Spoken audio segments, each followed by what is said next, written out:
There we are. We're recording. So, Hi. hi, Amy. It's so lovely to see you this morning. I know. It's so lovely to see you. Oh, I suppose, can you imagine someone might be dropping into this on YouTube and they have no idea what they're in for or who we are? So I guess I should offer that information. I'm Jackie, and I hail from a knitting podcast called Cady Jax Knits. And this is my dear friend Amy Palko, and you have launched a new and wildly successful podcast also. Yeah, which is called The Meaningful Stitch. Yes, and we'll link both of those below. But today we've gathered to talk about, not about our, I mean, we'll always talk about our knitting, right? We already have. Because of course I'll want to know what you're wearing, and I can't help it, right?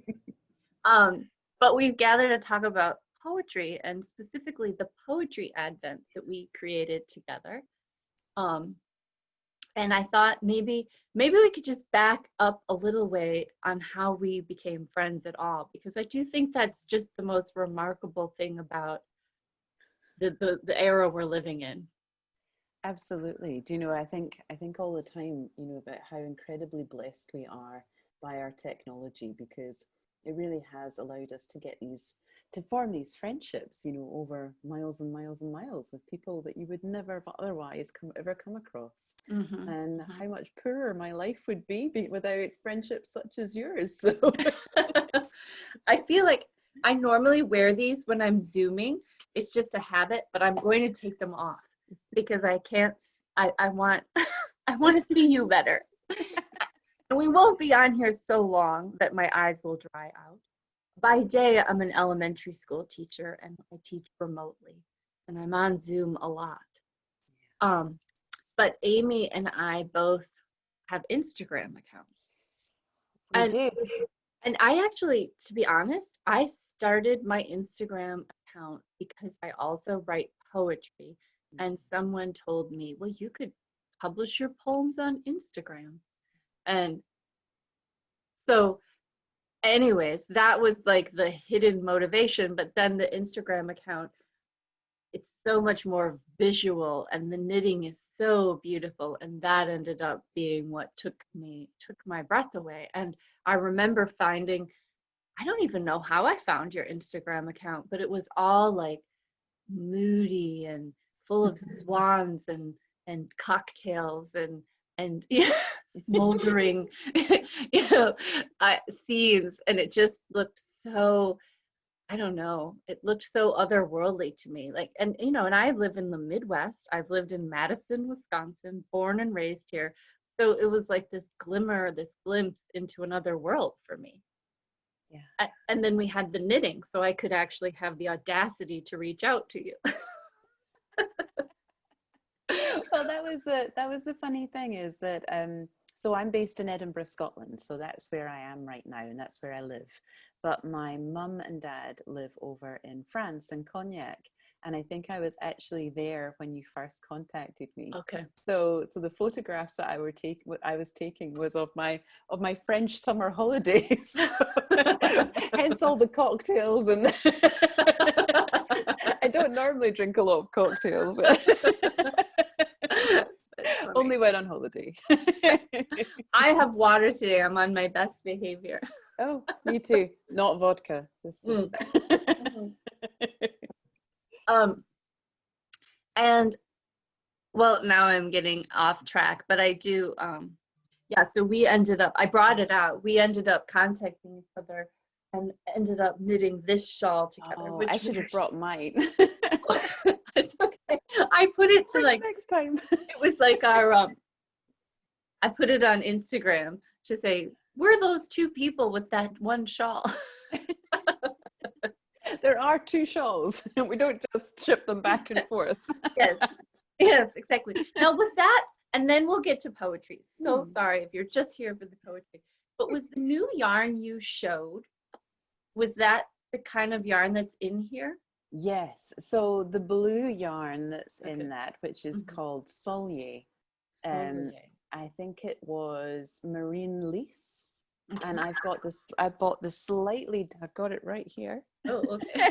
Yeah, since you're. She says as she reaches over. Excuse the rattling for a second, but there we go. It's I'm not sure whether you'll see it. It's like a dark blue. Oh, there we Oh yeah. go. Mm-hmm. So it's marine blau, I think. So it's like a slightly darker one than is in that. It's so beautiful. And And mm, mm, mm, mm. You know, I you have pet them yarn for a for that while. sweater too. Oh, do you? So it is funny how, because I've had this yarn and I keep thinking about doing different things with it. But that was the original thing I did with it. And so I might have, that you might have just pushed me. What did you Pushed call you it? back. You called it yesterday. I watched Creative Sovereignty. Yeah, Sovereignty. absolutely. I am a firm believer in creative sovereignty because, do you know, I'll tell you why actually. It's because I've often thought about writing books, and going down like a traditional publishing route. And Mm-hmm. one of the things that holds me back is the loss of creative sovereignty through the Mm, publication process. mm-hmm. And so when I have published, I've then decided to go down the self-publishing route. The other word that you could call me is a control freak, because I'm but creative sovereign sounds much better. I like it. I like it. Um, yes, and we did exchange poems. So we both Yes. write poems, and Yes. and that was one of my first questions before we get into that. Mm. That I was going to ask you about, and I was thinking about, was what was your introduction to poetry? Why, and specifically, why does it not intimidate you? Because so many people, it intimidates. Yeah. Well, I would say when I first really kind of engaged with poetry, it would have been at university. Mm, So I did my undergraduate degree is in English studies, so it's in English literature. And so I remember doing a poetry course, I think it was in my very first year of university, and not really getting it, like not really it wasn't an instant love affair, I wouldn't say. mm-hmm, But then later on in my course, I got to study like the romantic poetry, and I got to study pre-Raphaelite poetry, and I mm-hmm, got to study modernist poetry. mm-hmm, And then I went on and did my master's in the Gothic imagination, so in mm-hmm. Gothic literature. And then I went on and did my PhD. And while I was doing my PhD, after you've done about 1 year, they say, okay, you can be a teacher. And you're and so then you have to go back and teach those first year classes from your undergraduate. Oh, So you're no longer the one that is learning poetry, you're the one that is teaching. mm, So then I got to introduce 17, 18, 19-year-olds to my favorite poems. And that was quite a thing. So what I always felt in my teaching practice was that I wanted to hold a really nurturing space, one that everybody felt comfortable exploring literature in. mm-hmm. And so that absolutely extended to something like poetry, which can feel very intimidating. Yes. It's quite high in the literary canon, and so we have this sense of it as being elevated language, rather than something which is immediately accessible. And I really wanted just to kind of bring it back down to something which, I mean, poetry for me is how we speak the unspeakable. Mm, It says the unsayable. It's that use of metaphor and rhythm and rhyme and form and structure, even the way it's written on the page. It's all gesturing towards something which is ultimately unsayable. And, that's so much a part of our lives. So much mm-hmm. of our lives are lived in the unsayable. And so for me, poetry is something which should be readily accessible and available to all of us. And so I really wanted to have that as one of the main principles, I think, of my teaching in the Mm, university system. So yeah, that's probably why I don't feel intimidated by it, because it feels like a life language rather mm-hmm. than, I suppose, a canonical literary genre. So you started, as you progressed through university, you discovered poets you loved, and what really cemented it was Mm, teaching the poetry to other, in a way. absolutely. Hmm. Yeah, yeah, yeah. And I think that's quite often the case, though, isn't it? Is that, we can learn something, but actually it's only when we move to a teaching phase, when Hmm. we're having to find ways to communicate it to another person, that that we really kind of get a bit more comfortable with it, and Hmm. we find new things to say about it that we didn't even know ourselves before. So Hmm. that's certainly the case for me. Um, I ran around this morning to answer that question myself. I don't. I have misplaced the original volume, but my mother got me this book in first grade, um, and it's illustrated poems for children, and it's all, it's Thomas Hardy and Shakespeare and, all these classical authors, but they're all illustrated. And of course, this was my first poem I fell in love with, was Oh. this is just to say William Carlos Williams. But um, we had this remarkable bookstore, like it was called Pooh Corner after Winnie the Mm. Pooh, just down the street. And she would take me down there. And anyways, and this was one of the books she got me there. And I had this book, and I just felt like I loved it because they were short, and I didn't have to read them in a linear way. I could just read whatever I wanted. And because it was an anthology, each page was just a discovery.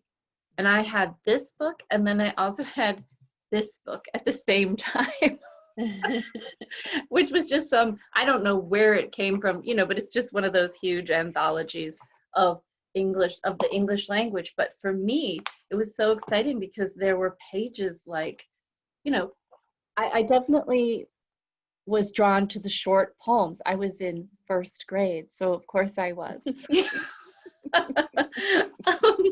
But but to I had that sense of discovery. I can understand and enjoy something in this book. So for me, that personal discovery was always how I encountered poetry, and so I never developed any sort of, I don't know, what I notice some people have is just a discomfort around it. Yeah, And absolutely. mhm. Yeah. And then it's been a joy being a teacher, like you said, and teaching it and sharing it. And there have been, I don't know, may I just say two other big changes in my shift of poetry is often so much of the content of poetry. I mean, there was tons in like poetry anthologies for children have tons of poems that are very, I don't know, they feel to me rather universal. They're things about nature and about animals and seasons, etc., that we can all delight in. But then as a young woman, there was so much poetry where it was about, admiring women and that sort of thing, and it was from the male perspective. And it was harder to find poems for me that, really spoke to me. So that's when I started writing poems myself, is because I needed to, I don't know, I needed to have there, like there would be somebody like Yeats or something who I haven't studied formally, and his poetry is magnificent, but oftentimes it's definitely, grounded in being a man, Yeah. which is fine, but I don't want my whole diet of poetry to be from the male perspective.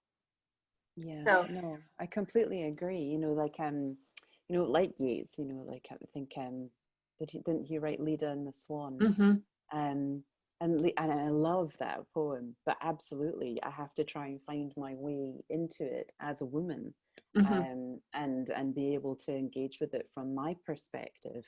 But even then, I always feel like I am, on the outside looking in, rather than actually, having some kind of personal connection to it, or being able to sense myself in the poem, mm-hmm. uh, which isn't always the case, I think, um, with poetry, well, particularly poems that we write ourselves, but also poetry from other women, particularly contemporary women. I love to read contemporary women's poems. Yeah, and I feel like I still don't know. I mean, there's just so many poets Mm. to encounter, and it's always a process of discovery.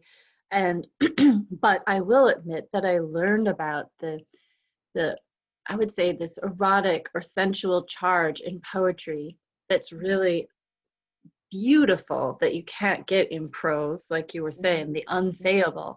So it was there, but it was from a different perspective. So I think I tried to be like that desirable, like that woman in that poem. Mm-hmm. And it's funny, I didn't wasn't planning on going here, but I have two more things that I want to share about my No, go for it. poetry. Is I started writing poetry as sort of a back and forth with a friend of mine who was a man, but he'd already written a lot of poetry. And so I was very nervous to offer him. And then as the relationship continued, I became more and more comfortable. And so, but it still had that sort of like apprentice, and he was experienced and I was an apprentice. And that is just what it is. Um, but that introduced me to writing. It was still probably that same dynamic though that I needed to like shift out of and think about who is my audience, and is it myself, is it other women, is the audience to like a lover, those are all thoughts Yeah. that go through my mind with that. um, did you, when you were writing poetry, um, often maybe it was private and personal, but sometimes you had an audience in mind? Yeah, I mean, I think where I kind of came to writing poetry, it was having come through an academic system Mm-hmm. and having come through a really rigorous training in formal academic writing. Mm-hmm. That's essentially what a PhD comes down to, is Mm-hmm. how to put it into the correct form. And so it took a long time, I think, to be able to find my own voice in Mm-hmm. the written word. And I think that poetry was actually one of the main ways in which I started to break through some of those more formal constructs, Mm-hmm. and to actually have a bit more fun with it, loosen up some of Mm-hmm. those rules around the language, Mm-hmm. and then being able to find, where do those gaps open up for me, and where do the possibilities live, and so yeah, that was absolutely my experience of writing that, so it was very much for myself. Mm-hmm. I would say my writing, my creative writing, whether I'm rewriting myths, which I've done a lot of, or Mm-hmm. whether I'm writing for in a more formal way for an audience through my business, or whether it's to write the poetry, they all form a very distinct and different form. But I think essentially I'm always writing for myself. Mm-hmm. First and foremost. I'm writing to find out what I think. Uh-huh. Mm-hmm. That's wonderful. And then I feel like poetry, the other thing that I wanted to observe is the shift that I really welcome and delight in. Instead of it, while it continues to be for myself, I discovered the shift in function of it creating community around poetry. And so part of my part of my professional development is I would go on these retreats, and they were based on, I don't know if you know the work of Parker Palmer, and but which is also based on Shakerism, etc. And we'd gather around, and it wasn't a bunch of academics, it wasn't a bunch of poets, it was a bunch of teachers, but they would use poetry as the medium for us to gather around. And we would read poems together, very much in a call and response way. And we would read them, and you could just read out the line that resonated with you. And we would end up performing a poem together.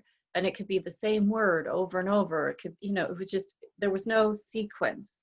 And so, and it really, allowed everyone to enter the poem however they felt comfortable. It wasn't this, I have to get every line break, I have to perform this, I have to read this like an actress. It was a collective act. And I took that into my teaching with, 8 and 9-year-olds. And it was just so delightful to hear the poems that they would create, and the joy in the music of the words and whatnot. And so it shifted out of what can sometimes be a bit of a isolating experience, which is fine because that's what we ultimately are. But I also got to see this um, collective encounter, and that just brought me so much joy. Mm. Yeah, and when it comes back to poetry being an oral thing, um, and I'm curious if you had any. I mean, your whole home is full of musicians and singers, and so have you had an experience like that as well? I don't think I've got like a direct experience of that. I mean, certainly you're right. I mean, we are quite a musical household. So there's always something going on. There's always people singing. There's always guitars being played, or pianos, or Hmm. or whatever. So, and everybody's um, very sort of focused on that, and it's a real point of joy in our household, which is something that I've always really loved. Um, but yes, I can't think of any direct experience of that. I mean, just as you were saying about the performance of poetry, I remembered in my first year at university, our whole English department, during one of the hours for our lecture, did a rereading of T.S. Eliot's The Wasteland, and they Mm, all took the different parts and kind of really played it out on the stage for us. And that was an incredible thing to watch, like poetry come alive in that kind of way, and to hear mm, the vibrancy and the vitality of the language. I think absolutely poems are supposed to be read out loud.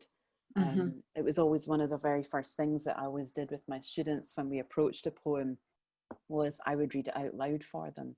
And then, as they got more confident, I would invite them to read out the poem as well. But it always felt like that was sometimes, to hear your voice in the mm-hmm, space reading that poem was a bit intimidating. So I would read it out for them in the first instance, mm-hmm, and then only then turning to look at it on the page, because poems are supposed to be read out loud. They're supposed to have a sound in the world. They're supposed to have that resonance, and I mm-hmm, think they only do that when they are actually spoken in our mm-hmm, voices. mm-hmm. And that's why we wanted to come together, is to, Yeah. we've put the limitation. We have a poetry advent in our stories. They go so quickly, and they're surrounded by other things. So we wanted to just give them the space that, Mm. uh, and share them with you today and read them. But I definitely don't have performance anxiety about reading poems anymore. I try to just I I try to I've given myself permission, because I've listened to enough poets. I can repeat a line if I want to. Mm. I can reread it 17 times if I want to. And Mm. my first reading, or the readings today that we offer you, don't need to be perfect. Yeah. Absolutely. Don't expect perfection. No, they just need to be. And I think when, I mean, it's just to try to encounter them and to notice what you notice. Absolutely. And to feel what you feel, Yeah. I mean, sometimes a poem will absolutely leave you cold, and Yes. that's absolutely fine. And another poem might provoke an upswell of emotion, and that's also, completely fine. Hmm. Some poems might make you laugh. There are some, very, very funny poems out there, and Hmm. some will leave you feeling deeply moved. So, Hmm. there's a full range of responses, and there is never a right response, I think, to poetry. There's only your response. But I must admit, most of my encountering of poetry is just by myself on a page, Mm-hmm. and maybe not even read out loud. And Mm-hmm. so this is an effort on our part to like bring them to voice. I mean, think of all the poems that are out there that aren't currently being read.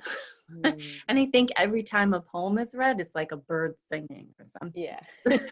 It's a good moment for that poem and read out loud. Yeah. Um, yeah. So we have an Advent, and how we've worked it. I cannot believe all the Advents you have going right now, by the way. It's incredible. I just went Advent daft. I don't normally do This is not a normal Advent for me, just to say that. But I have, I do like a yarn Advent swap with my mum, and so I did that last year, and we decided to do it again this year. But then I just kind of, yeah, took it a bit further and made Advents for lots of people, and bought lots of Advents and for other people.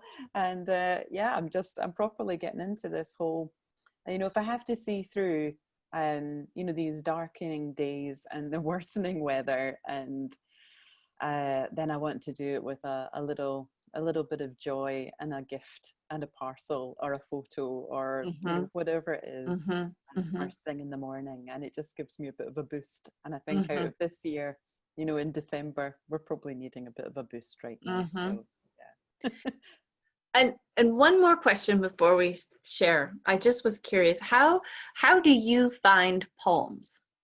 Like, what's your process? Like, just in general, not the 3 poems today, or could be the 3 poems today, but how do they enter your life? So I am a big fan of an anthology.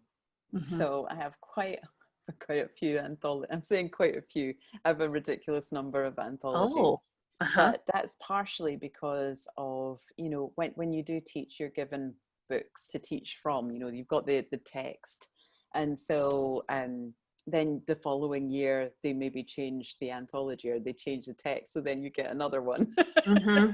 So a lot of them will have kind of the standards, so a lot of them will have the same ones, but yeah, so I tend to go through anthologies, but also I love to encounter poems in the wild, you know. So I love it when somebody tells me, you know, a beautiful poem, or this makes me think of that poem. Or sometimes, you know, you'll see somebody posting a poem on your Facebook wall, or you know, wherever. So, you know, I think developing an eye for a poem is a good thing, you know, being able to see one when it's out there, and just being able to train our focus, because otherwise, you know, they'll just pass us by, you know, just keep scrolling, or you know, just won't pick the book up, or whatever. But I think consciously developing that, I suppose, that attunement, you know, for a poem, so And that you there, can spot it. do I have it here? Let me just see. No, I don't have it handy. I do. Let me just grab it. Let me grab something. Yeah. One of our poems today. Can you still hear me?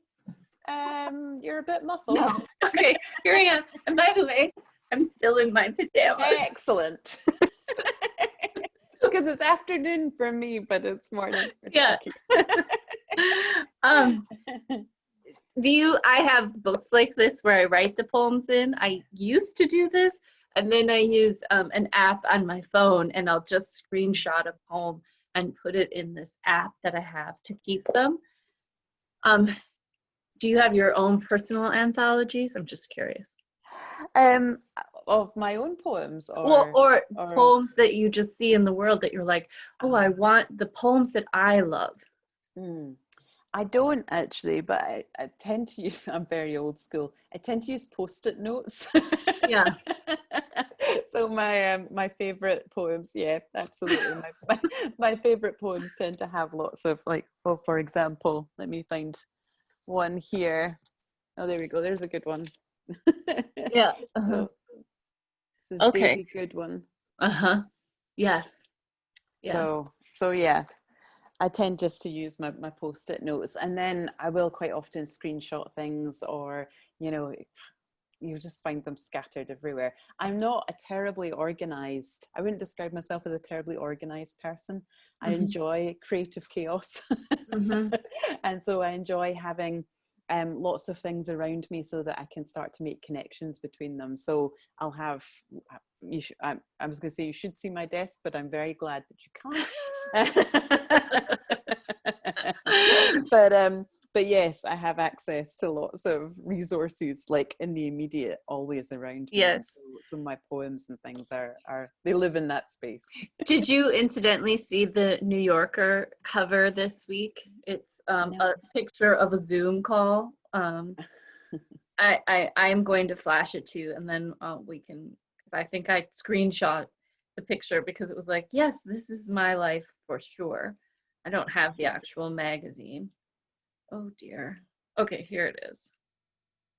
So, well, let's see. It's you can't really see Oh it yeah, because of the yeah, you can glare. see a It's little this bit. woman, and she's sitting at the desk with, her champagne and her nice little blouse, and then all around her off Yeah, screen is chaos. that is me.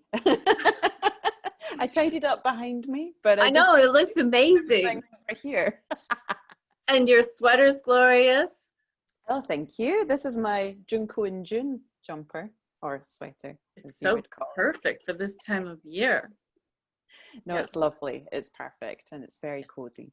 yeah. And it's this lovely kind of wine color, which you can't really see in this light, but it's yeah, Oh, very well, no, it comes across and your lipstick and the colors behind you. It's we have this side of the screen is a visual feast. That's okay. All right, so I'm going to share my screen. I think I made a document. So while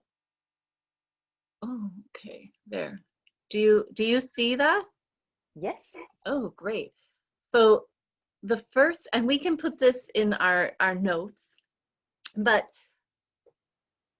I did literally pull out a book knowing we were going to start the Advent and just was like, I need to find how do I want to launch this? So this is the poem, Mm. and it's by Gregory Orr. Um, Surprise me, the beloved said. Command or enticement, flirtatious or earnest. Tone of that voice I no longer remember, but I knew these words would rule my days, as if the world itself spoke and I was supposed to answer. So I I just calling in that wanting to be surprised and delighted. And and also I love the mystics who talk about the beloved as their relationship to a higher power and not just a romantic attachment. And Gregory Orr definitely has that throughout his poetry. He Mm-hmm. came to poetry through tremendous trauma. And if you attach, I put in that document hyperlinks to Poetry Foundation or things like that if you want to know more about the poets. But um, but that gives his voice to me great authenticity because he has to reclaim his life through his poetry. So that was surprised me. Mm. I loved it because, talking about call and response, I do feel like our poetry is call and response. So, rather than, choosing like, what are my 12 poems going to be? It's like instead going, okay, well, what poem has Jackie shared and where am I at today? And, Yeah. what poem feels like it would both would be my response in this particular moment to the poem that was shared in the Advent the day before. So Mm-hmm. so I loved getting that one because it was like, oh, challenge. Oh, that's funny. Okay. And not even from me, but from the universe. Because do you ever do this? I mean, I do it all the time where I open a book and my attitude is surprise me. What Mm, and I just open it. And poetry lends itself to that. Like absolutely. like I suppose the tarot, right? Or Yeah, absolutely. And that's a well-known sort of divination tool, is to go to the book, go to a book, whatever book, and open it at a particular page and with a question in your mind and see, Mhm. how what you've read forms a response to that. So yeah, Yeah. surprise me. It's a beautiful beginning. So we'll go to so let's go back there. And we There we go. come down. There we go. Day two. So every day is a fresh beginning. Listen, my soul, to the glad refrain, and spite old sorrows and older sinning, troubles forecasted and possible pain. Take heart with the day and begin again.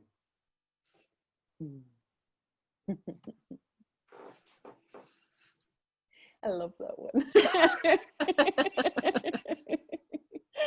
I think, one of the, where to begin with it actually. I would say that a few years ago, my middle son left for Australia. Mm-hmm. And that sort of set up for me kind of a very visceral experience of anxiety that I hadn't really experienced in my life up to that point. Having your baby, not baby anymore, of course, but Right. having your child, literally on the other side of the world, and not being able to provide that immediate and tangible safety net in the way that you can when they live just around the corner or they live in your home. It really set up this level of anxiety for me. And one of the ways in which it would present is that I would wake up with it. So I would wake up and my heart would already be beating quite fast. Mm-hmm. And I was already, spilling stories of, what ifs, and really kind of investing in these quite negative fantasies. And then that would then spill into other thoughts and other stressors. And so this particular poem for me kind of says, okay, well, actually all of that is welcome. We're not looking to change that. We're just going to say, okay, all of that is welcome, and let's begin again. So it's not about trying to make any of that wrong. It's not about trying to shame us out of feeling anxious or feeling upset or feeling worried or feeling fearful, or oftentimes when we're feeling anxious or fearful, it's for, or worried or stressed, it's for perfectly understandable and reasonable things. So it's not trying to strip that away, but it's about welcoming that to the table and going, okay, well, if that gets to come to the table, then so does hope, so does optimism, so does kindness, so does gentleness, so does compassion. That those get to be our companions here too, as we start the new day. I love that. I'm gonna keep going because I just loved what you shared. And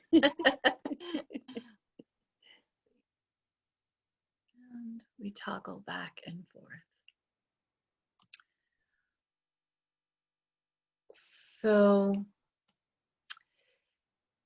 I'll read this and then I'll talk about it. Day 3. My heart of silk is filled with lights, with lost bells, with lilies and with bees. I will go very far, farther than these hills, farther than the sea, close to the stars. This I can't pronounce. Para perdil a Cristo, it's Spanish. I bet you could do it better. How would you pronounce that line? Para pedril a Cristo? Thank you. Para pedril a Cristo. I will go very far, farther than these hills, farther than the sea, close to the stars, para perdil a Cristo, to give me back my ancient soul of a child, ripened with legends, with a feathered cap and a wooden sword. Federico Garcia Lorca. So, one of the things that I talk about is my sister and I are always walking, and I've walked without her for years, but she started to join me. And during the pandemic, the way we've been handling the pandemic is we've been treating it like a 12-step problem, like alcoholism. And our father was alcoholic, so we went to Al-Anon meetings since we were in middle school.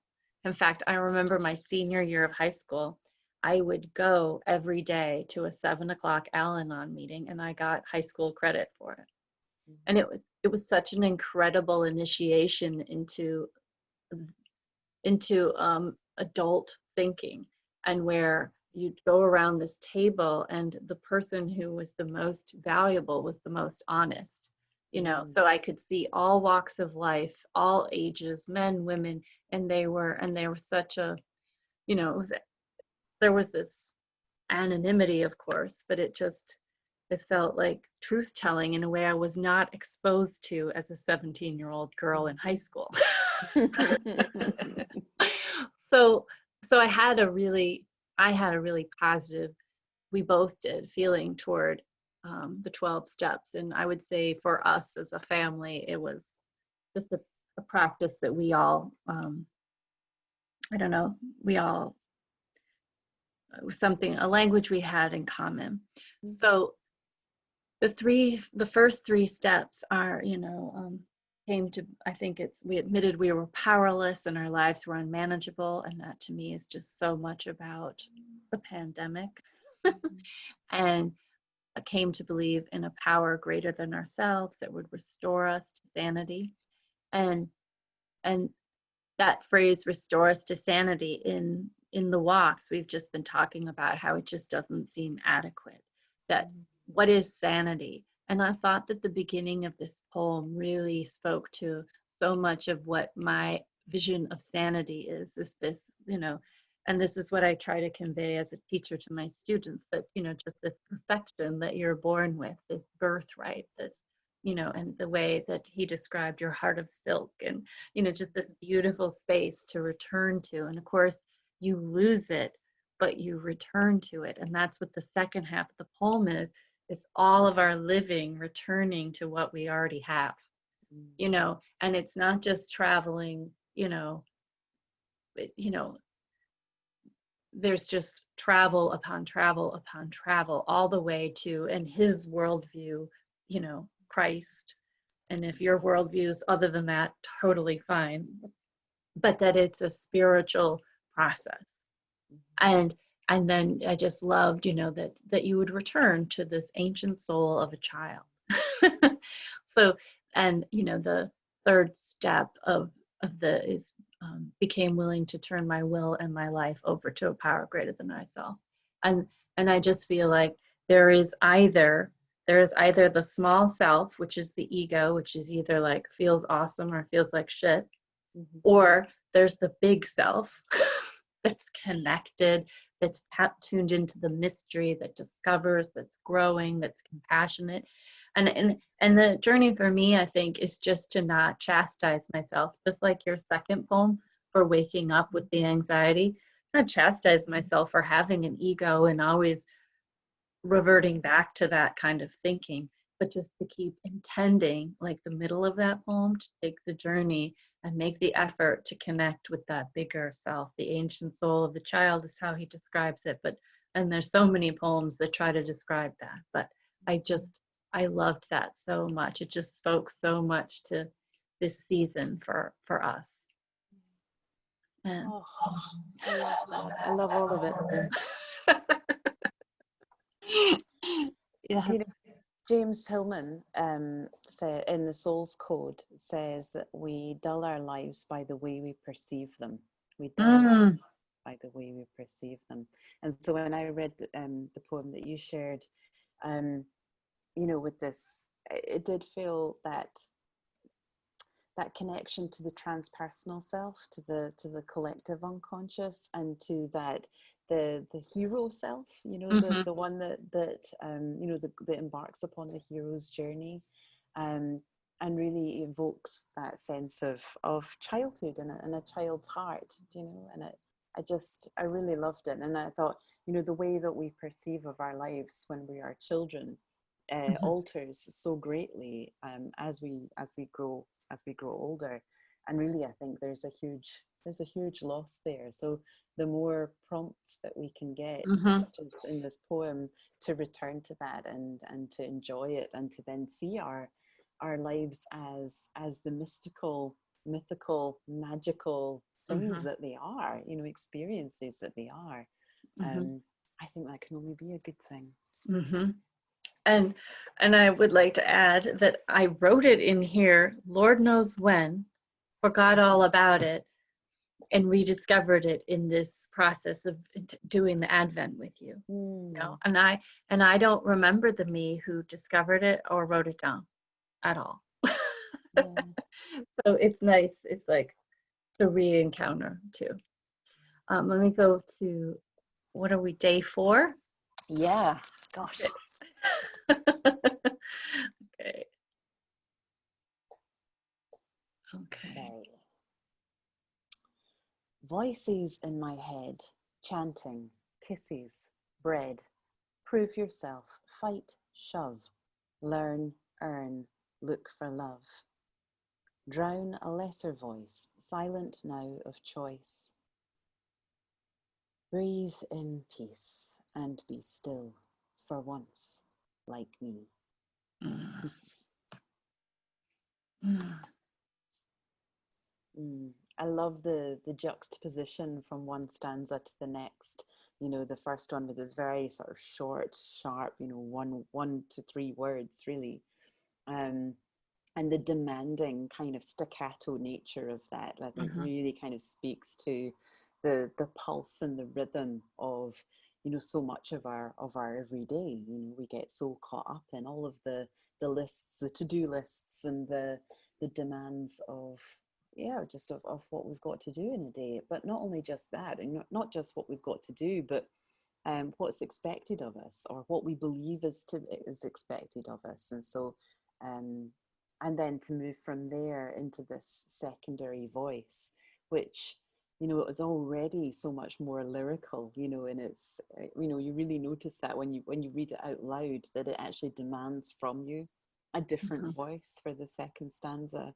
And Mhm. when it says to breathe, you take a breath, you know, Mhm. because that's, I think, what's missing from the first Mhm. stanza, is this kind of, as we're Mhm. moving through these kind of choppy demands, Mhm. to come back to the breath, come Mhm. back to the still point, come back to the one who can sit here and be here right now, Mhm. and without trying to escape that, without trying to make it anything other than it already is, and be still for once, Mhm. like me. Yeah, Mhm. yeah. Yeah, that poem was really wonderful to have read. Mm-hmm. Way better than to see it on our Instagram stories. Like, you know, because your voice made, I just loved it. And I also couldn't help thinking that poem would be a great one to take as an exercise and fill in what are your words, because we have these habitual words that we use, and those were that poet's words. But Mm-hmm. and what, and it was reminding me of the talk. I think you asked me to watch it, the Amy Gilbert, is that her name? What Would Love Say? Oh yes, yeah, Elizabeth Gilbert. Yeah, Elizabeth Gilbert, yeah. yeah. Exactly. Okay. And then we have this one. Okay. So I didn't put all of it on the, so I'll read all of it here on our Instagram because it doesn't really fit. It was too long. I figured the slide would go before you could read the whole poem. Thought work. Off course from the frail music sought by words, and the path that always claims the journey in pursuit of a more oblique rhythm, creating mostly its own geography. The mind is an old crow who knows only to gather dead twigs, then take them back to the vacancy between the branches of the parent tree and entwine them around the emptiness with silence and unfailing patience. With silence and unfailing patience, until what was fallen, withered, and lost is now set to fill with dreams as a nest. And that's John O'Donohue, who I adore. um, so I had just written a poem to a friend, a birthday poem, and it was about branches. And, you know, when I used the metaphor in my poem, I thought that It was my own discovery. And then after I gave it, I found that metaphor everywhere. And it was like it was almost like a welcoming me each time I read it in another poem. And it was like these people are we've seen the same things, and that's something that I kind of delight in, of writing poems and reading poems, is the communion, with and always through literature.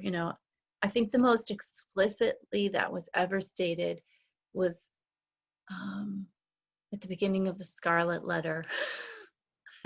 Yeah, I'm blanking right now because it's COVID. Can you help me? Is that who wrote the Scarlet Letter? Do you know? Hawthorne, maybe? I don't Yes, it's remember. Nathaniel Hawthorne. Nathaniel Hawthorne. He just wrote straight out, "Hi, hi, reader. I'm dead now, but you're reading my words. Isn't that incredible?" And I encountered that book thinking, I don't want to read this. And the introduction was so good. And it was just he just anyway, the point is that's my unique experience of that poem. It was doubly beautiful, but of course, obviously, just on its own, besides what I've just told you about the circumstance that I found it. I'd never read it before this Advent. So this was just one where I went looking, what am I going to put in there today? And again, I absolutely adore the thing that in my own life is this need for silence and patience to transform. And those are so hard, you know, those are so such hard practices to cultivate. And and that and of course just that language of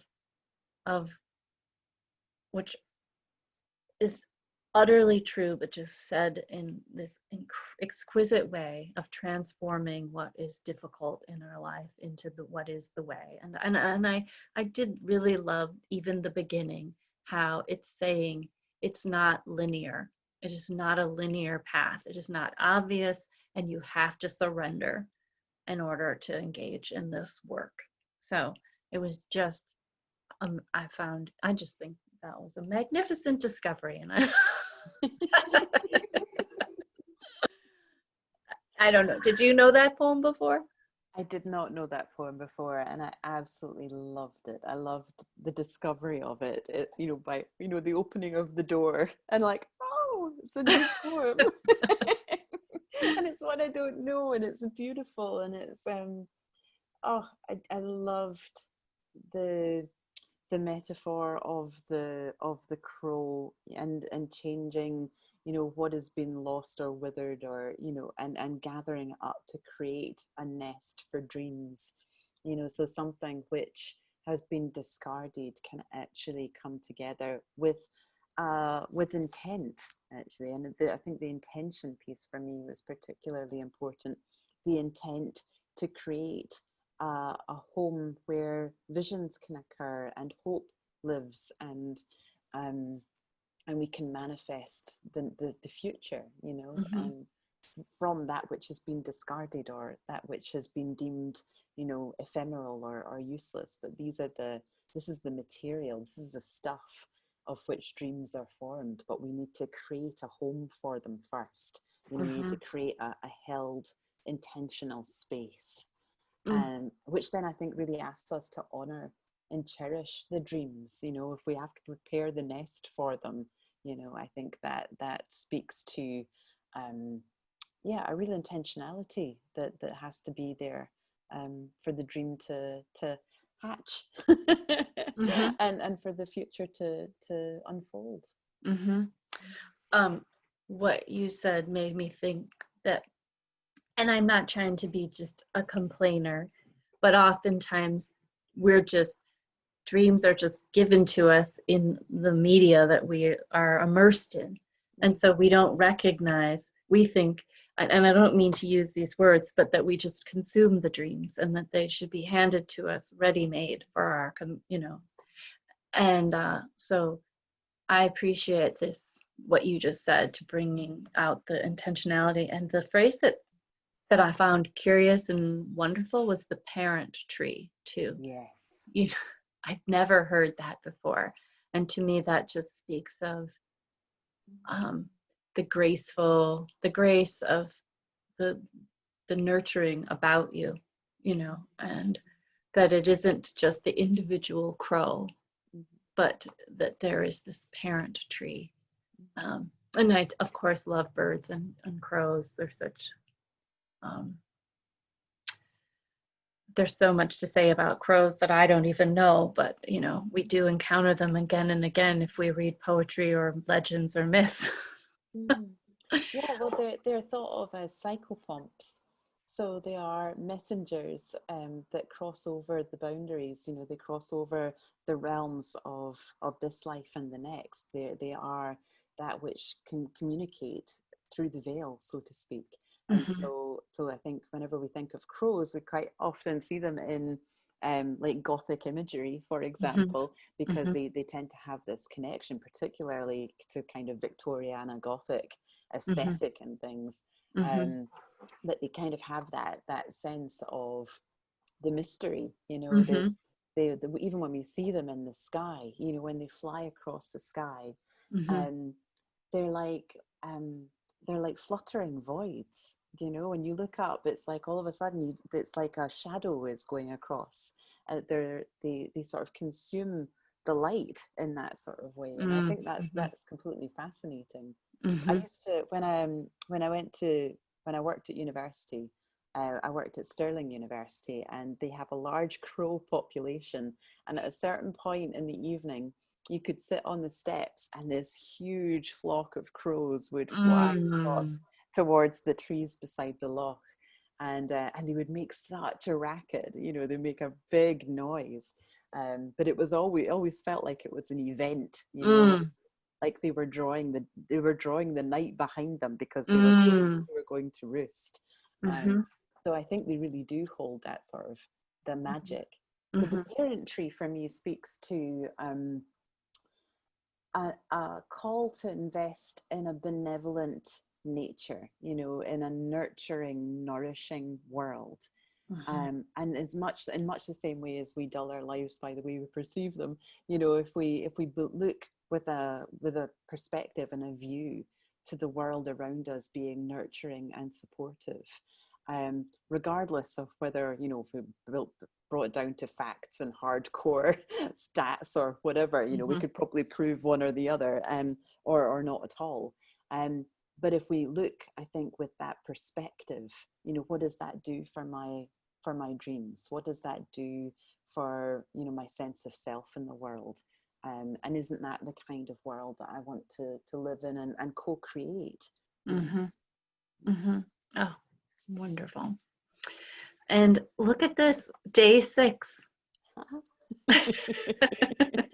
It was so funny because I knew that I wanted this after I read your poem. I knew I had to put this poem up the next day. Um, and I basically posted it in my head and then got to about midday today and went, I haven't posted my poem. Oh, that's funny. Whoops, I just made too many spaces, so it doesn't fit. That's But okay. there we go. Here we are.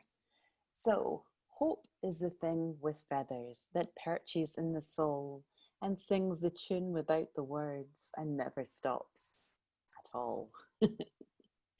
And sweetest in the gale is heard, and sore must be the storm that could abash the little bird that kept so many warm.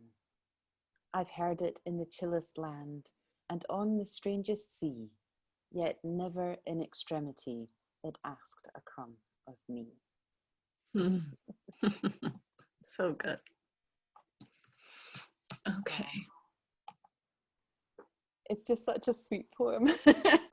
It's hard to read it without feeling quite, I suppose, like quite a childlike response. It's almost like it almost reads like a nursery rhyme or something, Mhm. which I think is lovely.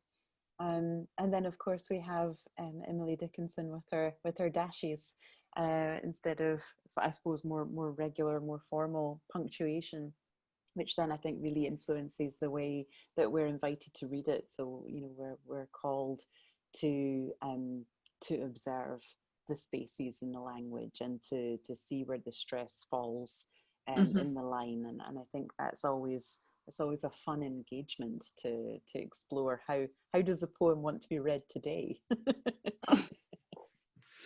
Uh, But yeah, I think this piece around hope, I've been thinking a lot about hope.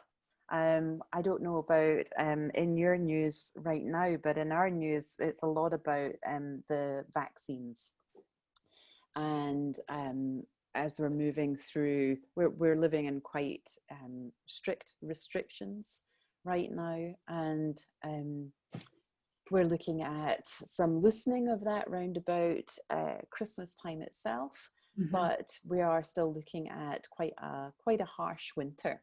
And so a lot of people are really turning their attention to the promise of the vaccines. And so I'm feeling that there's been a hopeful turn actually in our collective communications and our collective conversation. And I suppose I wasn't as aware of the loss of it until I saw the return of it. And now that I'm seeing the return of it, I'm recognizing that actually what was on the verge of being lost was hope. I mean, in the States, we're very, we have the virus pretty terribly, of course, and a strange political climate. But with the change that we have coming politically, I think a lot of people, you know, a lot of us have just been bracing for so long, just bracing. So it's nice. Yeah, but I can't say I've actually, hope does feel, I love the way she described it as a feathered thing. Of course, that phrase is so, it's entered, we all know that now. Hope is a thing with feathers, but that lifted, flight-like quality of it. I personally haven't felt yet, but that's okay. That's okay. But one of the if that's the poem for today, one of the things I can do with it is spend some time with that poem and just think and invite the feeling and look for, like we're saying, bring my intention to that, because it is certainly an important thing to do. Sometimes I can admit that I think I can be I can give more value and more like a better description of some of my negative feelings than maybe some of my positive feelings. Yeah, so and I don't know, like if I so that just gives, say, it gives me an invitation to pay attention to that today, which I'm looking for. Absolutely. And I think I think hope in a grand sort of abstract way is a very difficult thing, as all abstract concepts are. They're very difficult to apprehend, and I think maybe bringing it down to things that I do feel that I can attach hope to. So I have hope in my own capacity to be resilient, because for goodness sake, we've made it through 2020. We're in December, so resilience in many ways has been demonstrated, and it's not to have come through it unchanged or unaltered by the process. And maybe that's something to be hopeful too, is that my soul can be touched and moved by the collective plight that we're all moving through right now. So I think hope in a grand nebulous way is something which is difficult, but when we bring it down to, I suppose, that feathered thing that lives in the soul, and really gives flight to possibility, I think perhaps that's maybe a slightly easier, more apprehendable way of connecting with it. Well, and certainly I'm so glad we got to meet here together today. I know. And I'm hopeful hopeful that we're going to do it again. Yes, I've been the timekeeper, and we've talked about poetry for an hour now. So, so we'll post this for our friends. We have this great permission in the knitting community, because at least I give it to myself, because I think they're just knitting. So Absolutely, um, absolutely. How fun. and it just, thank you so much for participating in this with me, and I look forward to responding to the call to hope tomorrow in the Advent. I know, I can't wait to see what you post. Because then I can't wait to think about what to post in response. Yes, yes. So I think we want to let you know that we want to do this again, and I'm hoping, Amy, you can host me. Caitlin said at one of these times she wants to come along too, because she said, Lovely. you know, she has lots of questions. Well, Which, that would be completely delightful. Truly, yeah, truly. Yeah. yeah. And then, we end the day before the winter solstice. Uh, Mm, so so that's perfect. interesting. That's interesting to think about too. So we're taking ourselves there. That's what we're doing in this Advent. Into the deepening dark. Exactly, Mm. exactly. Well, I'll stop recording here, and we thank you so much for spending time with us. Yes, love you all. Okay, bye. And